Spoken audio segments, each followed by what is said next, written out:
Hello and welcome to Bead Making Part 2, Beads and Pendants.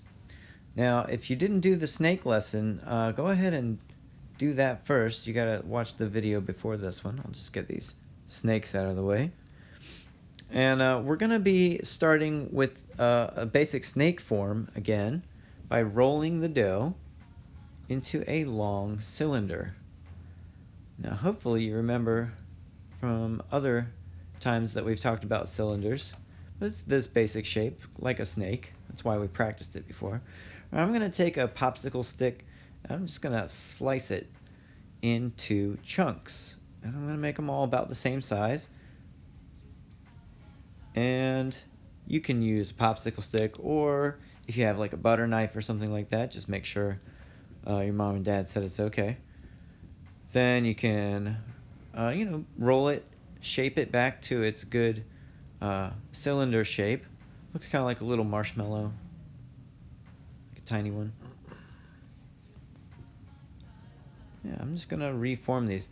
Now I could leave some of these in this like pillow shape if I wanted, but I'm gonna make all of mine cylinders. You could put them into any shape you want. They could be triangular prisms, whatever you want. But after you've made your beads the shape you want, you're gonna poke a hole right through it. And next we've got bear claws. You're gonna cut off a little lump and you're gonna form these pointy shapes that are round on one end, and they come out and into a kind of a beaky shape, but they're a little bit thin towards the end because remember they slice. A bear's claw can slice through a lot of things. So that's the shape of it. It's kind of knife shaped with a hook, and then the back end is kind of like the end of a bone because it's basically what it is, like a nub. And you'll notice when I poke the hole through this, I'm going to go through it in a different direction. This one's going to go through kind of horizontally, if you will. It's going to go through horizontally there, so that when the bead is on the necklace, this bear claw will lay flat. The other one, the other style where I poked the hole through it vertically there, that will hang on the necklace in a way so that the point is down. So depending on which style you prefer, you may want to change the placement of the hole. Yeah, see, I'm making this bear claw a little bit thinner by smushing it with my popsicle stick there. You can use whatever tools you find around the house. If you don't have a toothpick, which really I recommend, a toothpick is great, or a skewer like this.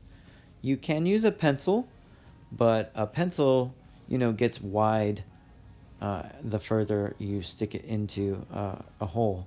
So it will make your hole bigger on the end, if that makes any sense. So a skewer or a toothpick is really ideal for this. Or, a paper clip, something like that, or a pin. Just be careful.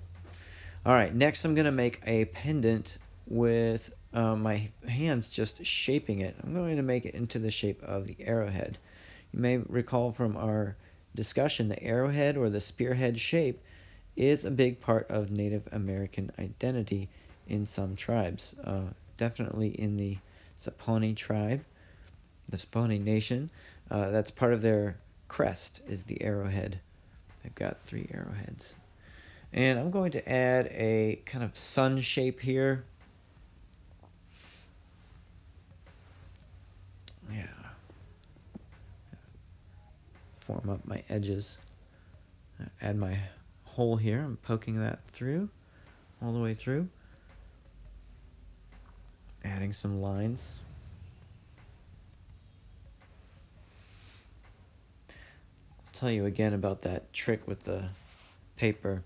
While you're working on your piece, you may want to slide a piece of card or paper under it.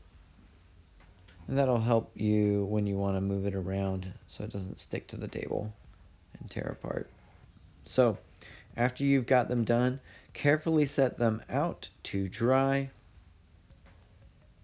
And I'll have more details in the next video on how to make flat ones. Bye for now.